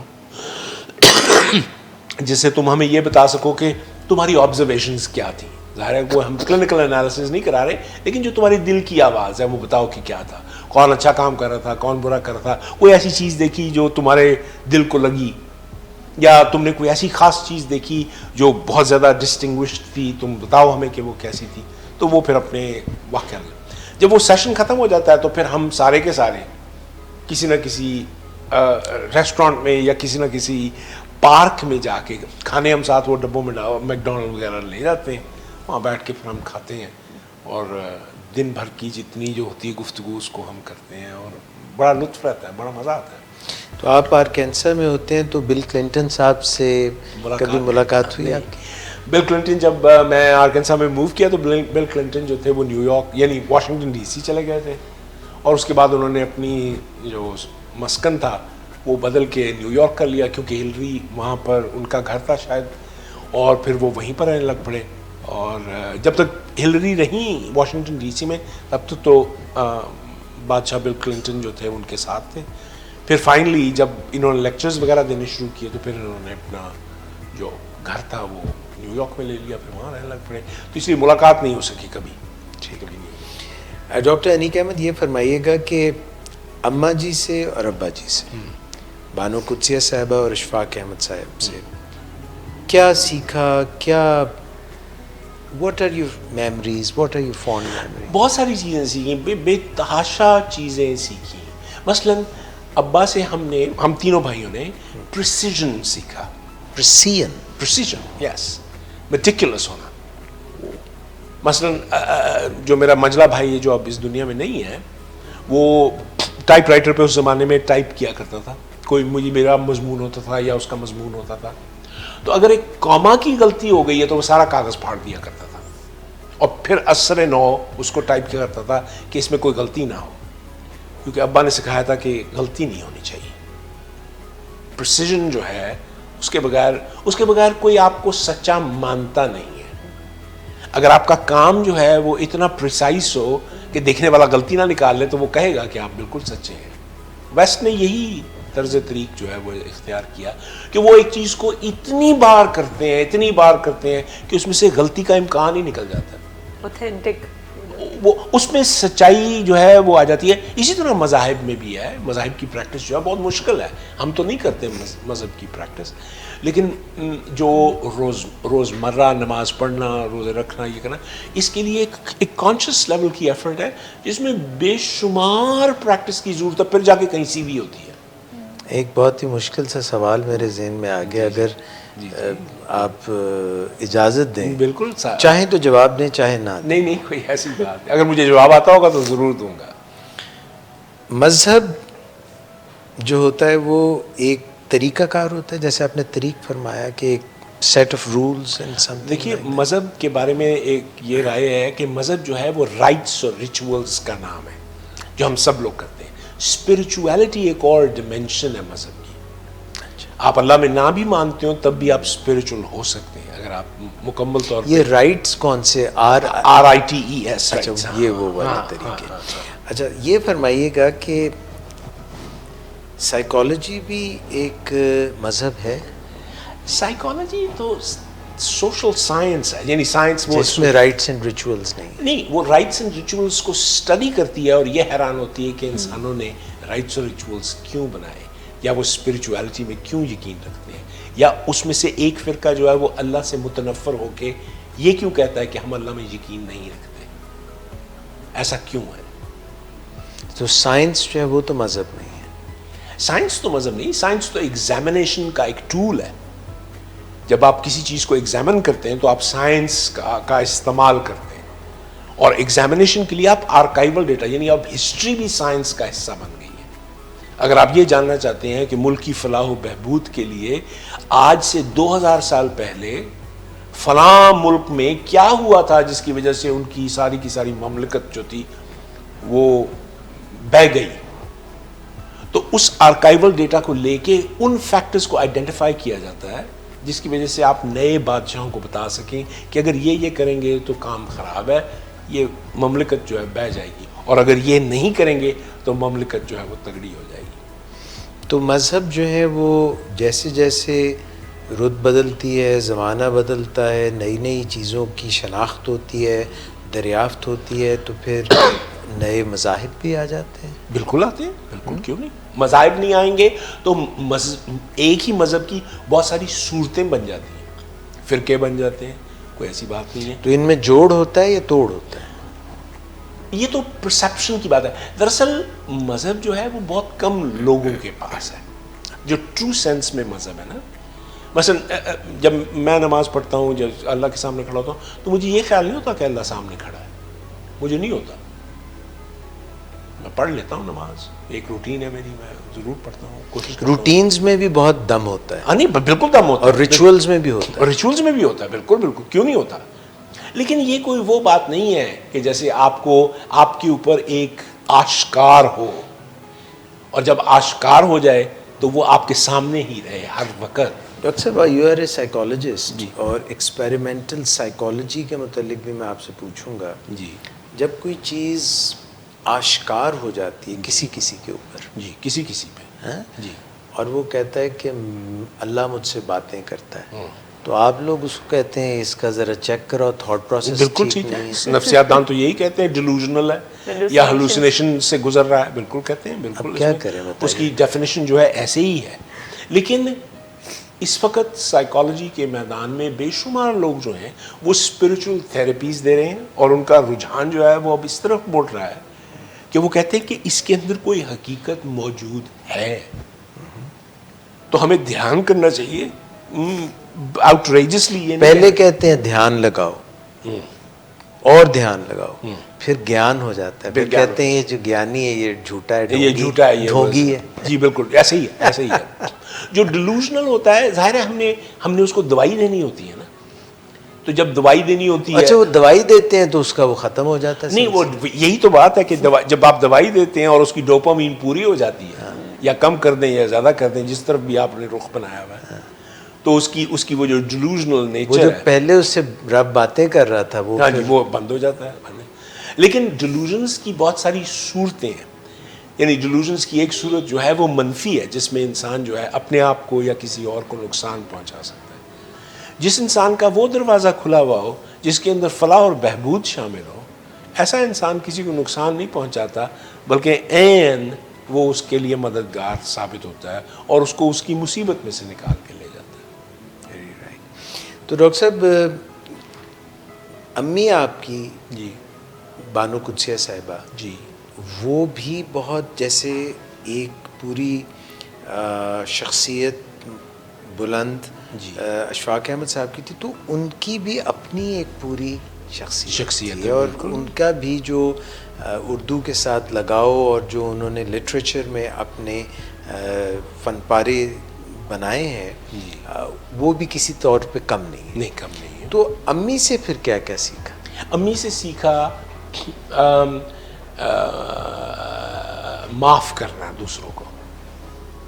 کبھی کبھی کیا بہت دفعہ وہ اندر کا سانپ جو ہے وہ کھڑا ہو جاتا ہے اور یہ کہتا ہے کہ میرے جیسا تو دنیا میں ہمسا ہو تو سامنے آئے, وہ والی بات کیا, تو وہ کھڑا ہو جاتا ہے. تو وہ کہتی تھی کہ اس کی کوئی خاص ضرورت نہیں ہے, یعنی اپنے آپ کو سمجھاؤ, تم عام سے آدمی, میں بھی عام سی عورت ہوں, ابا بھی عام سے آدمی ہے, یہ جس دن حساب ہوگا اس دن پتہ چل جائے گا کہ کون کتنے پانی میں. تو اس لیے اس خیال میں مت رہو, اس چیز کو جو ہے نا اجاگر رکھا. تو انہوں نے معافی کا سبق دیا. معافی کا سبق انہوں نے صرف یہ نہیں دیا کہ کسی دوسرے کو معاف کر دو, انہوں نے کہا اپنے آپ کو بھی معاف کیا کرو. غلطی ہو جائے تو معافی مانگ لیا کرو کہ جی غلطی ہو گئی, معاف کر دیں. تو جو اپنے آپ کو معافی مانگنے کا یہ بہت بڑا سبق ہے جو بڑی مشکل سے سمجھ آتا ہے. میں تو خیر مجھے تو پوری طرح سے سمجھ نہیں آیا, لیکن اکثر اوقات یہ ہوا ہے کہ ایسا کرنے سے کئی ایسی مشکلیں حل ہو گئی ہیں جو غالباً اگر میں وہاں کھڑا ہو جاتا تو میں اپنے آپ کو برباد کر لیتا. تو وہ معافی کا سبق وہ دے کے گئی. امی میں یہ صلاحیت موجود تھی کہ وہ مشکل سے مشکل چیز کو بہت آسان سمجھتی تھی ہمیشہ, کہ یہ ہو گیا اچھا کوئی گل نہیں, ٹھیک ہو جائے گا. بڑے بڑے واقعات جو تھے ان کے لیے بہت معمولی واقعات تھے. اور وہ واقعی درست بات ہے کہ میری 60 سالہ زندگی ہے, 70 سالہ زندگی ہے, 80 سالہ زندگی ہے, میں نے کون سا کوئی بڑا کام کر کے جانا ہے کہ جس کی وجہ سے آئندہ آنے والے 2000 سال کے اندر کیا ہو جائے گا. لوگ بھول جائیں گے, 2 سال کے بعد لوگ بھول جائیں, ایک سب اسی سال بھول جاتے ہیں لوگ کہ کون کیا کر کے گیا, وہ یاد بھی نہیں ہوتا, سب چلے جاتے ہیں. اس لیے کوئی کہہ لیں گے نہیں اتنی کوئی it's not a big deal, کوئی ایسی بڑی. آپ کے گھر میں آپ کے بہن بھائی کتنے تھے؟ میرے 2 بھائی ہیں اور میں ہوں, 3 ہم بھائی ہیں. جی. سبلنگ رائیولری تھی؟ نہیں, ہم ایک دوسرے کے ساتھ کام کرتے تھے. مجھ کو اور میرے جو نمبر 2 تھے, ہم کو ترخانے کام کا بڑا شوق تھا. تو ہینڈز آن.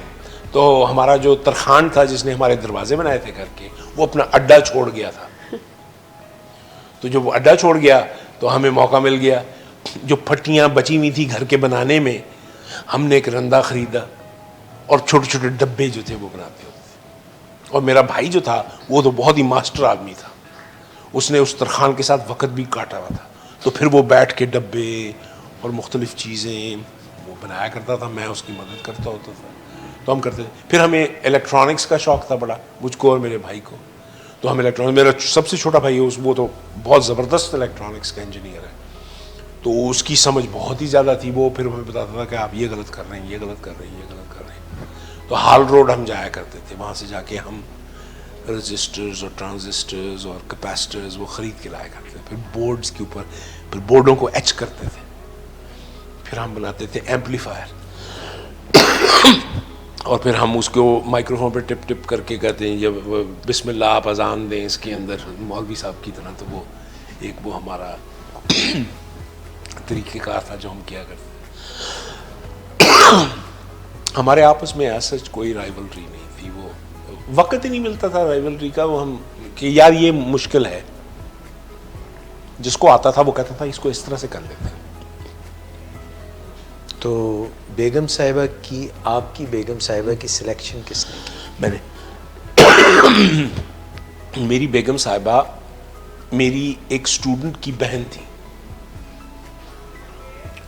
تو وہ 7ویں میں بات بتا رہا, میں نے اپنے اسکول میں 1 ماہ کے لیے پڑھایا تھا. جب میں نے ایم اے کر لیا نا تو پہلی میری اپوائنٹمنٹ جو تھی وہ ڈویژنل پبلک اسکول میں ہوئی. یہ ماڈل ٹاؤن ماڈل ٹاؤن میں جو ہے نا ڈویژنل پبلک اسکول, اس میں نے انگریزی جماعت کو 1 مہینہ 7ویں جماعت کو سیکشن اے بی اور سی تینوں کو پڑھایا. 3 کلاسیں پڑھاتا ہوتا تھا ہر روز جا کے. اور 1 مہینے کے بعد وہ میں نے کہا کہ جی مجھے نوکری مل گئی تو میں اب جا رہا ہوں. میرے پرنسپل بھی کافی خفا ہوئے, وہ میرے بھی پرنسپل تھے. انہوں نے کہا تم کیوں جا رہے ہو؟ میں نے کہا کون, حلیم قریشی صاحب؟ نہیں جی, قریشی صاحب کے سے پہلے اشفاق صاحب ہوتے تھے تو ان کے ساتھ وہ تھا. خیر, تو ان میں سے ایک نوجوان تھا پیارا سا, وہ ہم باتیں کرتے تھے تو وہ کچھ محبت میں مبتلا ہو گیا. تو اس کا گھر ہمارے پاس ہی تھا. تو وہ روز جب کلاس ختم ہو گئی اور میں نے نوکری چھوڑی, میرا جو بردر ان لا ہے وہ کس سے محبت میں مبتلا ہو گیا؟ نہیں وہ تو نہیں ہوا, میں وہ میری محبت میں مبتلا ہو گیا. چھوٹا سا تھا, 7ویں جماعت میں پڑھتا تھا. تو وہ سائیکل پہ روز آ جاتا تھا, السلام علیکم سر, گزرتے ہوئے نا اپنا اسکول سے واپسی پہ. تو میں اس کو پیار وغیرہ, میں کہا تو نے پانی پینا ہے, وہ گرمی ہوتی تھی, وہ بیٹھ جاتا تھا, سر اور سنائیں باتیں, یہ بتائیں, وہ جیسے ہوتے ہیں نا چھوٹے بچے بھائی جان بتائیں. وہ اس کا بھائی کوئی نہیں تھا. وہ تو ایک دن اس نے کہا کہ میری بہن آپ سے ملنا چاہتی ہے. میں نے کہا ملیں, آ جاؤ. وہ آ گئی. اس نے کہا کہ سر مجھے نا ایک تقریر کرنی ہے اقبال پہ.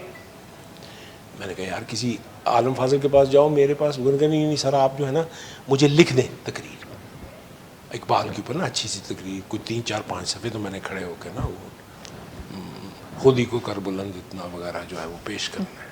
میں نے کہا اچھا میں لکھ دیتا ہوں. وہ میں نے اس کو اردو میں لکھ دی. وہ لکھ کے اللہ اللہ خیر صلاح ہو گیا. اور میں نے کہا یہ تم پڑھ لو 1 2 دفعہ تاکہ تمہیں روانی ہو جائے. وہ انگریزی پڑھی ہوئی تھی تو اس لیے اس کو میں نے کہا یہ پڑھ لو, کیونکہ وہ لاہور کالج میں پڑھتی تھی اس زمانے میں. میں ایف سی کالج میں پڑھاتا تھا اس زمانے میں, یعنی میں میرا خیال دوسرا سال تھا یا تیسرا سال تھا. بات آئی گئی ہو گئی, کافی دیر گزر گئی. تو ایک دن میں ایف سی کالج سے واپس آ رہا تھا. میرے پاس ایک پرانا فوکس ویگن کا ڈبہ تھا, مائکرو بس, جو غالباً کسی کباڑیے سے لے کے تو ہم نے ری بلڈ کیا تھا, اور لیفٹ ہینڈ ڈرائیو تھا, رائٹ ہینڈ ڈرائیو تھا. تو یہاں تو وہ تھا نا 7 پیسنجر بٹھانا پڑتا تھا. لیفٹ ہینڈ ڈرائیو ہوگا. ہاں لیفٹ ہینڈ ڈرائیو. اور وہ بتانا پڑتا تھا جو پیسنجر ہوتا ہے وہ بتاتا کٹ لے آ جا. تو ہم اس وقت پھر موڑتے ہوتے تھے, ورنہ تو ایکسیڈنٹ ہو جاتا تھا. تو وہ میں چلاتا ہوں. تو مجھے میں آ رہا ہوں واپس, تو میں ایف سی کالج سے چلا اپنے گھر کی طرف, یعنی فیروز پور روڈ پہ. تو وہ بس سے اتری, ان کا گارڈن ٹاؤن میں گھر تھا. اتر کے اس نے بکسے اپنی کتابیں پکڑی ہوئی, تو وہ گئی. تو میں نے نوٹس کیا, میں نے کہا یہ تو طاہر کی بہن ہے, مجھے نام ہی نہیں آتا. تو میں نے ڈبہ روک دیا. میں نے کہا آپ کہاں جا رہی ہیں؟ اس نے کہا کہ میں اپنے گھر جا رہی ہوں. میں نے کہا چلو آؤ میں تمہیں چھوڑ دیتا ہوں. اس نے کہا یہ عجیب سا پروفیسر ہے, فرینکی ہوا چلا جا رہا ہے. میں نے خیر وہ میں اس کو بٹھایا اپنے ساتھ, تو اس کو میں نے چکر دے کے تو میں نے ان کے گھر میں بٹھا دیا. چکر پہلے دن ہی دے دیا؟ ہاں پہلے دن میں خود چکر کھا گیا تھا دراصل. تو اس کو میں نے کہا کہ تم میرے ساتھ, میں تمہیں چھوڑ دیتا ہوں. چھوڑا میں نے اس کو. تو اس نے ازراہ تکلف پوچھ لیا کہ سر چائے پئیں گے؟ ہاں. میں نے کہا بالکل ہاں. میں اندر جا کے بیٹھ گیا. نہ صرف میں نے چائے پی, ان کی ماں آ گئی, انہوں نے کہا کہ تم کھانا بھی کھاؤ. میں نے کہا ہاں جی بسم اللہ, کھانا بھی کھاتے ہیں. دوپہر کا وقت تھا, 3 4 بج رہے تھے غالباً. لکی مین. تو وہ ہو گیا. اگلے دن اسی وقت جب میری کلاس ختم ہوتی تھی, میں آ رہا تھا, وہ پھر بس سے اتری اگلے دن.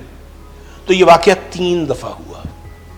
تو یہ تو 3 دفعہ ہاں ہو گئی. ہاں 3 دفعہ ہاں ہو گئی. تو 3 دفعہ جب ہاں ہو گئی, قبولیت کی کوئی گھڑی تھی, کوئی گھڑی تھی. تو وہ جناب 3 دفعہ جب وہ ہو گئی, اس کے ساتھ ملاقات, میں نے اس کو گھر چھوڑا 3 دفعہ. اور بڑے محبت والے لوگ تھے, بہت ہی پیار سے رکھنے والے. ان کے والد اللہ غری کے رحمت کرے, نہایت میٹھے اور دل کے بڑے. ان کا یار تاش کھیلے گا میرے ساتھ؟ میں کہا ہاں جی ضرور کھیلوں گا آپ سے. تو ہم بیٹھے. تو آپ تھے کھلاڑی تب بھی؟ میں تاش کا کھلاڑی تھا, اور تو مجھے پتہ نہیں تھا. تو تھوڑی سی مجھے وہ آتی تھی تاش کھیلنی, میں ان کے ساتھ تاش بیٹھا کھیلتا رہا. تو وہ پھر آنا جانا شروع ہو گیا, مطلب یعنی زیادہ فریکوینٹلی آنا جانا شروع ہو گیا. تو ایک دن میری ساس نے مجھے پوچھا کہ کیا تم غزل میں, اس کا نام غزالہ تھا اس وقت, غزالہ تھا, بعد میں غزل ہو گیا اس کا نام, تو تم غزالہ میں انٹرسٹڈ ہو؟ میں نے کہا ہاں جی میں بالکل انٹرسٹڈ ہوں. کہنے لگے پھر ایسے کرو اپنے ماں باپ کو بھیجو, وہ آئے اور رشتہ لیں. میں نے کہا جی بالکل ٹھیک ہے. میں اما ابا کے پاس گیا, میں نے کہا جی اما ابا اس طرح سے یہ ایک لڑکی ہے, وہ میری اسٹوڈنٹ کی, آپ دیکھا ہوا ہے آپ نے اس اسٹوڈنٹ کو, طاہر اس کا نام ہے, تو اس کی وہ بہن ہے, تو میں چاہتا ہوں کہ آپ جائیں اور رشتہ مانگیں. پتہ نہیں وہ دیں گے بھی کہ نہیں, انہوں نے تو ویسے ہی عذرائے تکلف ہی کہہ دیا شاید. تو اما اور ابا ان کے گھر گئے, انہوں نے جا کے ان سے رشتہ مانگا. جب وہ رشتہ مانگا تو وہ غزل کی 3 اور بہنیں ہیں, وہ چاروں کی چاروں کمرے میں آ گئیں, وہ بیٹھی رہی, ابو سے باتیں, امی سے باتیں, ادھر کی بات ادھر کی بات, چار جام. ابا واپس آ گئے شام میں, کہتے یار کیڑی سی گی. میں پھر ان کو بتانے لگا, میں نے اس کو فون کیا, میں نے کہا تم نے کون سا کپڑے پہنے ہوئے تھے, بولو. پھر اس نے بتایا میرے نیلے رنگ کا کپڑے تھے. کہتا اچھا نیلی والی ٹھیک ہے. کہتے بڑی اچھی فرسٹ کلاس ہے, بڑا اچھا ہو جائے گا. تو وہ لوگ غزل کی جو خاندان تھا وہ لوگ ڈرے, کہنے لگے کہ شاید وہ ہم پٹھان ہیں پیچھے سے, تو باہر شادیوں کا زیادہ رواج نہیں ہے.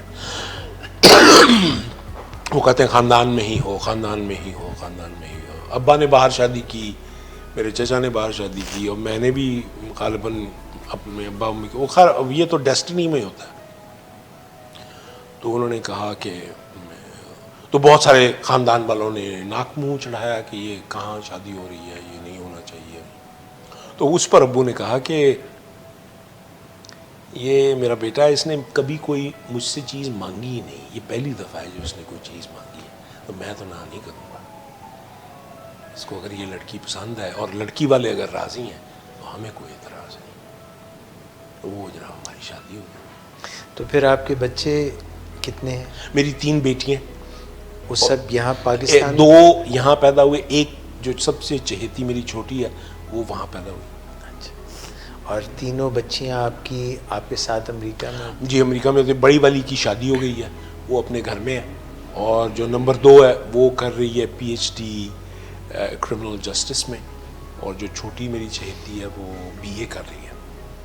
اور بیگم صاحبہ جو ہیں انہوں نے پھر وہاں جا کے بھی انہوں نے, وہ بڑی ماہر خاتون ہے, انہوں نے جا کے وہاں پر بزنس کھولا زبردست قسم کا, اور بڑی امیر خاتون ہے, وہ ساہوکار ہیں, وہ نوٹ ووٹ گنتی ہیں اور دیتی ہیں اس طرح سے. میں ایک چھوٹے سے نکر میں کھڑا ہوتا ہوں خاموشی کے ساتھ کہ کوئی بے ادبی نہ ہو جائے, کوئی ایسی بات کر دوں کچھ ہو. ان کی ایکسپرٹیز کیا؟ وہ ان کا ایک سلون ہے وہاں پر, تھریڈنگ سلون ہے, وہ بڑا زبردست ہے. اس میں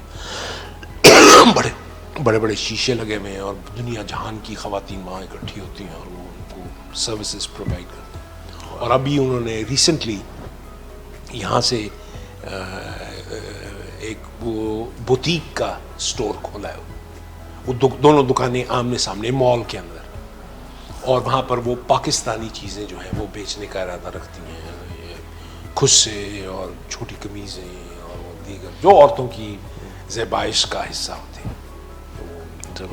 زبردست ہیں وہ, بہت زبردست. بلکہ سارے گھر کو ہمارے کو اس نے سنبھال کے رکھا ہوا ہے. اگر میرے پہ چھوڑ دیتے تو پتہ نہیں کچھ بھی نہ رہتا. میں تو بالکل ٹوٹل صفر ملانگ جسے کہتے ہیں, جس کے پاس آگا ہے نہ پیچھا ہے نہ کچھ نہ کہا ہے. تو اس کی بڑی مہربانی ہے, اس نے ہمارے ساتھ ہمارا بڑا ساتھ دیا, کیونکہ ہم سارے کے سارے, میں اور میری 3 بیٹیاں, ہم بالکل کسی کام کے نہیں ہیں, صفر. اور وہی ایک واحد ذہین انسان ہے ہمارے خاندان میں جس نے ہم سب کو اکٹھا رکھا ہوا ہے جوڑ کے. ویری اپریشیٹیو. میں تو آپ سے باتیں کرتا رہوں گا اور باتیں چلتی رہیں گی, اور لمحے جو ہیں ان کا پتہ نہیں چلے گا. مس آمنہ نے مجھے کہا تھا کہ بتائیے گا کہ کب تک یہ چلے گا انٹرویو, تو پھر میں منگواؤں گی گاڑی اور پھر میں جاؤں گی گھر. تو مس آمنہ, میں تو آپ کو پتہ ہے زیادہ بات کرتا نہیں ہوں, مجھے تو زیادہ باتیں کرنی بھی نہیں آتی ہیں, تو باتیں بتا رہے ہیں ڈاکٹر انیک, اور میں سنتا جا رہا ہوں. آپ کچھ مزید پوچھنا چاہیں, ورنہ پھر ہم ڈاکٹر صاحب سے اجازت لیں گے. جی میں سر سے پوچھنا چاہوں گی, سر آپ کیا کہتے ہیں کہ جو ہیومن سائیکالوجی ہے اس کی بیسک جو نالج ہے وہ سب کو ہونی چاہیے, جیسے اسکول میں کمپلسری سبجیکٹس ہوتے ہیں, تو اس کے بارے میں بھی کیا ہم سب کو نالج ہونی چاہیے نفسیات کے بارے میں؟ ہاں دیکھیں ایک فیلڈ ہوتی ہے جو ایکسپرٹ کی فیلڈ ہوتی ہے. ہم یہ نہیں کہتے کہ جو ڈاکٹر حضرات ہیں اس کی نالج ہر ایک کو ہونی چاہیے. ہر ایک کو ایسپرو کا ضرور پتہ ہے یا ڈسپرین کا پتہ ہے. اگر کوئی یہ کہے میرے گھر میں جو کام کرنے والی مائی ہے جونی بہن, اگر آپ اس سے پوچھیں کہ میں کہوں جونی بہن میرے سر درد ہے, کہیں کاکا ڈسپلین دی گولی کھا لے, اس وقت تو وہ ڈاکٹر ہی ہے میرے لیے, ٹھیک ہے نا. یہاں تک تو اجازت ہے, لیکن جب کوئی دقیق مسئلہ پیدا ہونا شروع ہے تو پھر اس کے لیے ایکسپرٹ کا ہونا جو ہے وہ ضروری ہے. یہ سپورٹ جو ہے یہ ان لوگوں سے ملتی ہے جو کہ اس فیلڈ کے ماہر ہوتے ہیں, جس کی ساری پیچ و خم کو وہ سمجھتے ہیں اور اس کو کیسے کرنا ہے وہ ہے. اسی طرح نفسیات دان ہے. اگر کسی اسکول میں کسی ایسے بچے کو جو ADHD سے گزر رہا ہو, جس کو اٹینشن ڈیفیسٹ ہائپر ایکٹیویٹی ڈس آرڈر کی تکلیف ہو, تو ایسی صورت میں ٹیچر کسی حد تک تو اس کی مدد کر سکتی ہے مگر مکمل مدد نہیں کر سکتی. تو ایسی صورت میں کسی ایسے نفسیات دان کی ضرورت پڑتی ہے جو کہ اس کے لیے بیہیویئرل روٹینز بنا سکے جس میں اس بچے کو ڈالا جا سکے. جب وہ بچے کو ڈالیں گے تو پھر آہستہ آہستہ بتدریج اس کو سیکھنے کا موقع مل جائے گا. تو ظاہر ہے جنرل آئیڈیا ضرور ہونا چاہیے, لیکن کلیم نہیں کرنا چاہیے کہ یہ ہمیں مکمل طور پہ ہم یہ کر سکتے ہیں. یہ خطرناک بات ہے, یہ بالکل بھی ایسے نہیں ہونا چاہیے. ہمیشہ ایکسپرٹ کے پاس جانا چاہیے. یقیناً ہم کسی کا شکل دیکھ کے کہہ سکتے ہیں کہ چہرے کے اوپر اداسی ہے, یا ہم یہ دیکھ کے کہہ سکتے ہیں کہ خون نہیں رہا, غالباً کوئی ایسی کنڈیشن ہے جیسے انیمک ہو گیا. لیکن سائنز اینڈ سمپٹمز جو ہیں وہ تو میں آئیڈینٹیفائی کر سکتے ہیں, لیکن میں یہ نہیں کر سکتا کہ میں وہاں ڈاکٹر بن جاؤں اور کہوں کہ یہ اس کو یہ دوائی دیں یا یہ کریں یا یہ پروسیجر. اس کے لیے تو جس کا کام اسی کو ساجے. تو یہ پتا ہونا چاہیے کہ کہاں جانا ہے. اویئرنیس اتنی ہونی چاہیے کہ اگر یہ مشکل آ گئی ہے تو ہمیں کس انسان سے جا کے مدد لینی ہے, بس اتنا پتا ہونا چاہیے. Doctor Aneeq Ahmad, pleasure meeting you. 1 سال آپ نے انتظار کرایا مگر اٹ واز ورتھ اٹ, اور میں امید کرتا ہوں کہ آپ جب لوٹ کے آئیں گے, جب بھی امریکہ سے واپس آئیں گے, آپ ہمیں تھوڑا سا ٹائم دیں گے ضرور, کیونکہ جو آپ سے نشست آج کی تھی اس میں کچھ زیادہ پروب نہیں کر سکا میں. ضرور بہت آپ کا جو ایک کنیکٹ ہے, یعنی آپ کا لاہور سے کنیکٹ, ہماری دھرتی سے کنیکٹ, جو آپ کی جینیٹکس ہیں, اور پھر جو آپ کا امریکہ میں ایکسپیرینس ہے, اور سائیکالوجی, کیونکہ ہمارا یہ جو ادارہ ہے ولنگ ویز اور ڈائبیٹکس انسٹیٹیوٹ, یہ سائیکالوجی ہمارے یعنی بس یوں سمجھیں کہ پور نس نس میں, کیونکہ ہم اپلائی کرتے ہیں. ہمارے پاس ڈرگ ایڈکٹس بھی آتے ہیں, ہمارے پاس جو ہیں جن کے ذہنی مسائل ہوتے ہیں وہ لوگ بھی آتے ہیں, دماغی مسائل کے لوگ بھی آتے ہیں.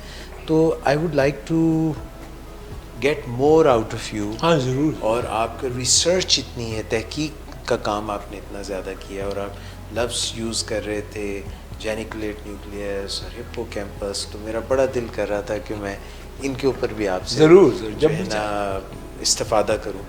تو میں آپ سے ریکویسٹ کروں گا کہ ادھار رہا, آپ جب بھی واپس آئیں تھوڑا سا ہمیں ضرور دیجیے. ضرور دوں گا.